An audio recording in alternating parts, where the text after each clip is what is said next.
Bonjour à toutes, bonjour à tous et bienvenue dans Grèce antique et monde hellénistique. Dans ce 6e épisode dédié aux Antigonies, nous allons nous intéresser au portrait du roi Philippe V. J'ai découpé cet épisode en 2 parties parce que son règne déjà est long et en plus il est riche en rebondissements. Donc je l'ai découpé de sa prise de fonction de roi, donc en 221, jusqu'en 205 à la fin de la première guerre de Macédoine. Alors Philippe V est le fils de Démétrios II et Taulikos. Il est né en 238 et meurt en 179. Il a été roi de Macédoine de 221 à la mort de Dozone jusqu'en 179, jusqu'à sa mort. Alors Philippe V a eu plusieurs enfants de femmes différentes. Donc dans un premier temps, il a épousé Polycratéa, avec qui il a eu un fils, Persée, qui sera son successeur. Et ensuite, il a contracté plusieurs concubinages et avec l'une ou plusieurs concubines, il aurait eu les 3 autres enfants. Donc au premier titre duquel Démétrios, donc qui est né en 210 et qui est mort en 180. Philippe et Apamacatre. Alors Philippe, comme on l'a vu dans l'épisode précédent dédié à Dozone, donc Philippe bénéficie à la cour donc, de Macédoine, à Pella, d'une éducation tout à fait princière, qu'elle soit sportive, intellectuelle, scientifique, etc. Donc il bénéficie lui aussi donc, de ce qu'on nomme la paideia, donc l'éducation du jeune enfant, principalement des garçons, mais dans les familles aristocratiques et royales, les filles en bénéficiaient aussi. Donc il va donc exercer son corps par des exercices physiques, du sport, ce qu'on qualifie maintenant de sport, pour forger son corps, son endurance et sa résistance à l'effort, et lui forger aussi un mental costaud.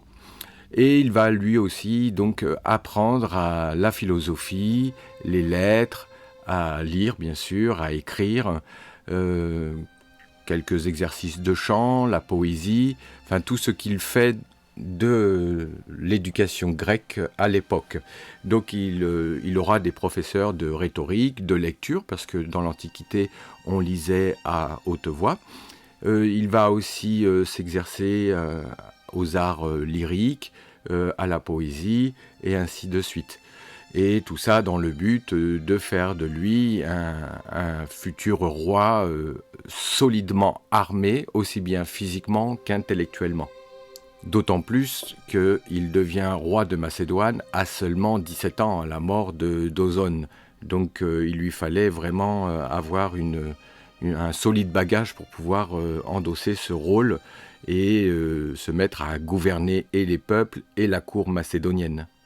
Alors comme on l'avait vu, Dozone est mort d'une longue maladie, la tuberculose pour faire court, et donc avant sa mort, ou sentant sa mort assez proche, il a constitué autour du jeune roi Philippe un conseil avec des personnes qui vont le guider, le conseiller sur les différentes stratégies à adopter, et d'avoir aussi des maîtres de cavalerie, enfin tout ce qu'il fait une assistance au roi. Alors au premier titre duquel on va trouver un dénommé Apelles, qui lui dirige tout ce qui a attrait à l'assistance militaire de la Macédoine, et il est placé avec Aratos sur la ligue achéenne. Dans ce conseil, il y a aussi un dénommé Philoclès, qui lui est le lieutenant direct de Philippe V et qui est lui aussi basé en Achaïe. Dans son entourage très très proche, on y trouve un Léontios qui est le commandant de son infanterie légère. Alors une place toute stratégique et très importante est occupée par Taurion, qui est lui le stratège de Corinthe. Donc il est dans la cour macédonienne, mais il est placé à Corinthe, ville très très très importante, parce que c'est l'entrée par l'est de la Grèce continentale. Donc Philippe place, enfin en tout cas d'Ozone et Philippe maintient ensuite Thorion à ce poste très stratège.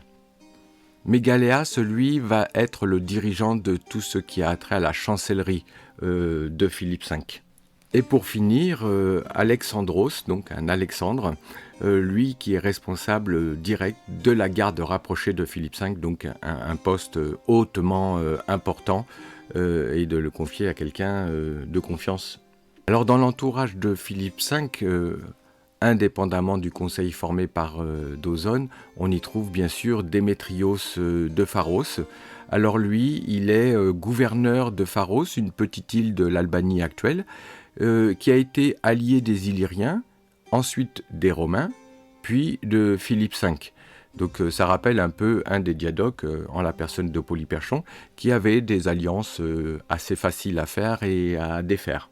Nous ferons tout de suite après un focus sur ce personnage qui est très très important dans les affaires illyriennes, macédoniennes et bien sûr romaines. Et depuis la réconciliation avec d'Ozone, Aratos de Sicyone est un personnage important puisqu'il est stratège de la Ligue achéenne et donc il peut permettre la stabilité de la Ligue achéenne au sein de la Ligue hellénique formée par d'Ozone. Alors à présent, on va revenir sur Démétrios de Pharos parce que en fait, il a un rôle dans l'intervention, la première intervention de la République romaine dans les affaires de la Grèce. Donc pour mémoire, en Illyrie, donc sur la côte ouest de la Grèce continentale, juste en face de l'Italie, donc en face de Rome, les Illyriens avaient envahi l'Épire et ainsi de suite, mais c'est surtout la piraterie illyrienne qui posait problème à Rome. Donc ils vont faire une incursion en Illyrie, et donc ils vont rencontrer ce personnage, Démétrios de Pharos, donc qui est gouverneur de cette île qui se trouve actuellement en Albanie.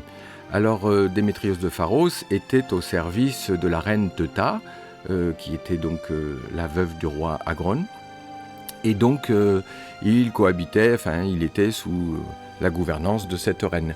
Mais quand les Romains arrivent sur le territoire illyrien, alors là, ils s'encombrent pas, ils rompent complètement son alliance avec la reine Teuta, et ils s'allient aux Romains, ils leur montrent même le chemin pour pouvoir rentrer un peu plus dans les terres et s'accaparer des villes stratégiques comme surtout Apollonia. Donc il va s'allier aux Romains. Alors les Romains, bien aidés donc par Démétrios, ils envahissent le territoire d'Illyrie et la reine est forcée de signer un traité de paix avec les Romains. Donc voilà, et donc Démétrios se voit investi par les Romains d'un certain pouvoir, en tout cas de surveillance sur leur protectorat des cités qu'ils ont prises en Illyrie. Mais Démétrios de Pharos va un peu s'emballer, il va prendre un peu le melon même, et il se comporte comme le roi d'Illyrie, il prend la régence du jeune roi, et se conduit comme le roi d'Illyrie, ce qui va absolument pas plaire du tout aux Romains, et donc ils reviennent en Illyrie et à la poursuite de Démétrios, qui va lui s'enfuir et aller rejoindre la cour macédonienne auprès de Philippe V. Alors Philippe, lui, bénéficie donc du même titre que d'Ozone, il est hégémone, donc le commandant des chefs au sein de la Ligue hellénique qui comprend toujours bien sûr l'Achaïe, l'Arcananie, l'Étolie, la Béotie, la Phocydie, le B, la Thessalie, l'Épire et bien entendu la Macédoine. Alors toutes ces ligues fédérées au sein de la Ligue hellénique va prendre un peu de plomb dans l'aile parce que en fait les Étoliens vont s'allier aux Spartiates, à l'Élide donc qui est tout au nord-ouest du Péloponnèse et la Messénie qui est elle au sud-ouest du Péloponnèse. Et les Étoliens vont faire des incursions en Phocide et en Béotie, ce qui va absolument pas plaire au reste des confédérés. Donc Philippe V réunit le conseil de la Ligue hellénique à Corinthe et la déclaration de guerre contre les Étoliens et leurs alliés est déclarée. Alors je fais une petite parenthèse en fait sur le côté sacré de cette guerre des Alliés qui lui est donnée. Donc en fait il faut savoir qu'il y avait des centres religieux un peu partout en Grèce. Le plus connu, le plus grand et celui qui attire le plus de dévots est celui de Delphes, à l'ouest de l'Attique. Et donc la Ligue hellénique décide en fait de vouloir soustraire le sanctuaire de Delphes de l'influence étolienne. Donc ça va être le motif un peu sacré de cette guerre. Mais une fois que la déclaration de guerre est promulguée, eh bien en fait la Messénie, qui avait partie prenante avec les Étoliens, va venir rejoindre la Ligue achéenne avant que même le premier coup d'épée soit donné. Alors au départ, Philippe V, il n'est pas très chaud en fait pour rentrer dans cette guerre, en tout cas physiquement et avec ses armées, parce qu'il y a toujours en fait la menace au nord des Dardaniens et aussi la présence maintenant des Romains en Illyrie. Donc ces frontières septentrionales de la Macédoine sont toujours un petit peu au cœur de ses préoccupations. Mais bon, il finit quand même par s'engager et engager aussi ses armées macédoniennes au sein de la guerre des Alliés, donc qui va durer de 220 à 217.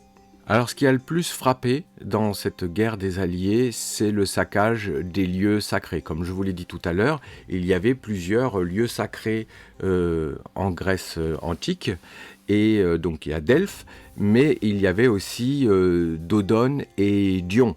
Alors les Étoliens vont donc saccager Dodone et surtout après Dion, qui est lui un sanctuaire qui est situé sur les terres macédoniennes. Donc en représailles, ce que va faire Philippe, lui, il va aller en Étolie et il va détruire, voire carrément raser le temple de Thermos pour punir les Étoliens de leur saccage sacré.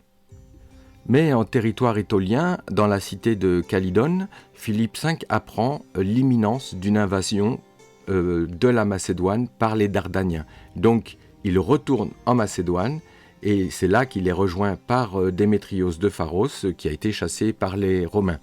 Alors une fois les Dardaniens repoussés, donc Philippe retourne donc au conflit de la guerre des Alliés et toujours un peu préoccupé de la situation en Illyrie, d'une part de la présence romaine et puis d'autre part il aimerait bien, donc puisqu'il n'y a plus de roi en Illyrie, il aimerait bien pouvoir rajouter quelques territoires à la Macédoine.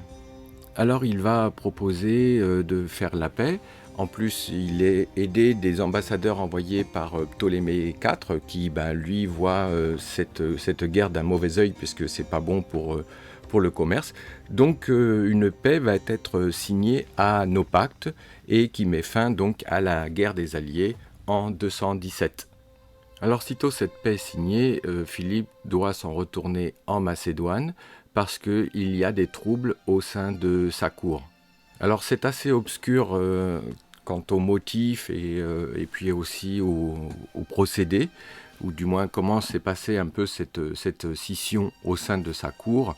Donc en fait, Apelles donc, était un peu jaloux pour la faire courte, mais en fait un peu désappointé par le pouvoir d'Aratos sur la Ligue achéenne, et il aurait bien voulu être le commandant à la place d'Aratos, quoi. En fait, il fait un peu preuve d'isnogoudisme.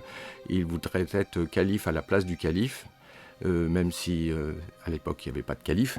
Mais donc voilà, donc il y a cette scission et un groupe va se former contre Aratos, Mégaléas et Alexandros qui restent fidèles à Philippe V. Et de l'autre côté, donc Apelles, Léontios et Torion qui eux sont vraiment campés sur leur position. Il faut se débarrasser d'Aratos. Donc il y a quelques escarmouches, quelques prises de bec, et donc Philippe V arbitre un peu l'épisode de façon assez pragmatique. Il punit en fait Apelles, Léontios et Torion d'une amende et les enjoint à s'entendre à nouveau avec les autres. Donc c'est assez obscur parce que dans les sources, surtout les sources qui font état du règne de Philippe V, puis de son fils après Persée, ne sont que des sources pro-romaines. Il n'y a pas de sources contemporaines pro-macédoniennes. La seule source contemporaine, c'est celle de Polybe, mais qui est pro-macédonien. Et en plus, Polybe, son père, avait été gouverneur d'Achaïe, donc il a vraiment un parti pris contre Philippe V, puis contre Persée par la suite. Alors toujours en 217, Philippe apprend que Hannibal, qui est donc le roi de Carthage, est en guerre contre Rome et il ramasse quelques victoires donc qui font penser à Philippe V et puis à Démétrios de Pharos qu'il va être possible peut-être d'aller picorer quelques territoires en Illyrie puisque les Romains sont occupés à autre chose. Mais pour cela, il leur faut un prétexte pour pouvoir rentrer en Illyrie. Alors le prétexte trouvé pour entrer en territoire illyrien, eh bien, ils investissent leur mission pour chasser le roi Scardilédas, qui aurait potentiellement, hypothétiquement, rejoint la Ligue étolienne au moment de la guerre des Alliés. Donc, ils vont en expédition punitive contre ce pseudo-roi d'Illyrie. Donc, ils vont entreprendre, à la suite de quoi, la construction d'une flotte navale assez conséquente pour pouvoir attaquer la cité d'Apollonie qui est, elle, sous protectorat romain. Mais c'est un échec. Les Romains, ayant entendu parler de cette invasion, envoient des renforts qui vont en fait repousser Démétrios et Philippe V hors d'Apollonie et ils vont devoir rejoindre la Macédoine sur terre parce que leur flotte va être détruite par les Romains. Mais pour autant, Philippe ne laisse pas la question illyrienne tomber pour autant. En 215, il va faire une alliance avec Hannibal Barca, qui est toujours un peu enlisé dans les guerres puniques contre les Romains. Alors Hannibal Barca ne va pas lui fournir d'hommes ni d'armes, puisqu'il est déjà, lui, en conflit ouvert avec Rome. Mais en fait, il a une alliance avec Philippe et qui lui promet de pouvoir l'aider quand il le pourra, s'il y a une invasion sur son territoire. Alors toujours en 215, Philippe il va être retenu dans le Péloponnèse à cause de conflits sociaux en Messénie, donc dans le sud-ouest du Péloponnèse.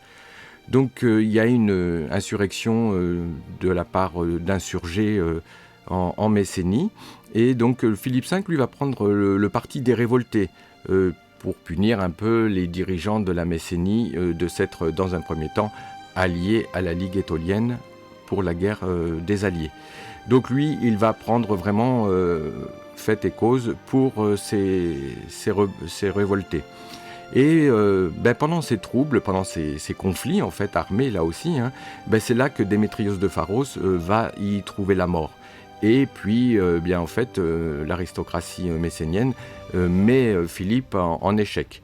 Donc Aratos, qui est le stratège donc, de la Ligue achéenne, le dissuade alors de continuer ce conflit. Il y perd son temps et puis c'est quelque chose qui le regarde pas, il n'a rien à gagner à cela. Donc Philippe V va l'écouter et il laisse la question messénienne se régler d'elle-même. Et donc en fait ce qui va se passer, c'est que la Messénie va s'allier à l'Étolie. Et la Ligue hellénique, elle va décliner de plus en plus face à la nouvelle étendue de cette Ligue étolienne qui prend vraiment de plus en plus de place, aussi bien sur le territoire que dans les nombreux conflits ça et là. Donc la question illyrienne revient à nouveau à l'esprit de Philippe, qui en fait a envoyé une délégation à Rome avec Xénophane. C'était l'ambassadeur qu'il avait envoyé auprès de Rome, auprès de Marcus Valerius Lavinius, avec lequel il disait en fait que la Macédoine s'alliait avec Rome pour justement maintenir leur position en Illyrie et ainsi de suite. Donc ce que fait Lavinius dans un premier temps, il va partager les positions romaines sur le territoire illyrien. Mais ils vont vite se rendre compte que c'est un subterfuge et des bateaux carthaginois ont été capturés sur la mer Adriatique, donc c'est la mer qui sépare l'Illyrie de l'Italie, et donc ils vont capturer ces bateaux carthaginois, et ils vont se rendre compte qu'en fait c'était un mensonge, cette demande d'alliance, et donc voilà, c'est fini pour Philippe V. Il est obligé, s'il veut rentrer en Illyrie, d'y aller en conflit ouvert frontalement. Et les premières attaques de Philippe vont être dirigées sur les cités d'Oricos et de Apollonia, qui sont de grands protectorats romains, des garnisons romaines assez importantes en territoire illyrien. Donc il va s'attaquer à ces deux cités stratégiques. Et c'est ce qui va ouvrir la première guerre dite de Macédoine, qui durera de 214 à 205, donc un très long conflit. Alors Philippe, lui, ne peut compter que sur lui-même, du moins sur ses armées macédoniennes bien entendu, mais parce que déjà la Ligue hellénique, elle est devenue peau de chagrin, et puis en plus, ses interventions dans le Péloponnèse ont redéclenché un sentiment assez fort contre la Macédoine. Et ce qui fait que la Ligue étolienne va faire une alliance avec le roi de Pergame, Attale, qui est lui aussi un allié et ami de Rome. Donc il y a déjà beaucoup de monde contre Philippe V. Alors pour revenir à la première guerre de Macédoine, donc, le fait d'avoir envahi la cité d'Apollonie et d'Ocrion, en fait il est repoussé par Marcus Valerius Lavinus, et donc c'est un échec, il est obligé de repartir un peu plus dans les terres. Donc ce qui laisse aussi le temps à Rome de pouvoir s'organiser, puisqu'ils sont encore avec leur guerre punique. Et donc ils vont compter sur leurs alliés, qu'ils soient en fait spartiates, donc lacédémoniens, les Éléens, les Illyriens qui sont contre Philippe, et bien sûr maintenant Pergame, et la Ligue étolienne qui va les attaquer sur terre. Et les Romains, eux, feront des attaques sur mer. Donc ça s'organise contre Philippe V. Alors la première bataille qui a repoussé donc Philippe V d'Apollonie a été faite en fait de façon un peu sauvage, c'est-à-dire que les troupes romaines ont envahi en pleine nuit le camp de Philippe V et ont massacré une bonne partie, voire la majeure partie de l'armée macédonienne de Philippe V. Donc quand ils s'enfuient, par voie terrestre, il s'enfuit avec une armée grandement diminuée. En 213 et jusqu'en 212, Philippe a reconstitué une bonne partie de son armée, il a introduit des mercenaires et puis il a reconstitué un peu son cheptel de soldats. Et donc il va venir envahir la cité de Lissos, qui se trouve en fait juste au nord d'Apollonia. Ça reste toujours stratégique puisque en fait c'est une cité qui donne sur la mer Adriatique et qui permet aussi un repli vers les terres. Alors la prise de cette cité, elle est là aussi pour menacer directement le protectorat romain en la personne de leurs prêteurs et de leurs sénateurs qui participent à la guerre. Alors cette menace est vraiment efficiente parce que en fait Rome n'a pas assez de contingents militaires avec eux, et les Illyriens sont de moins en moins nombreux et de moins en moins prompts à rentrer dans une guerre.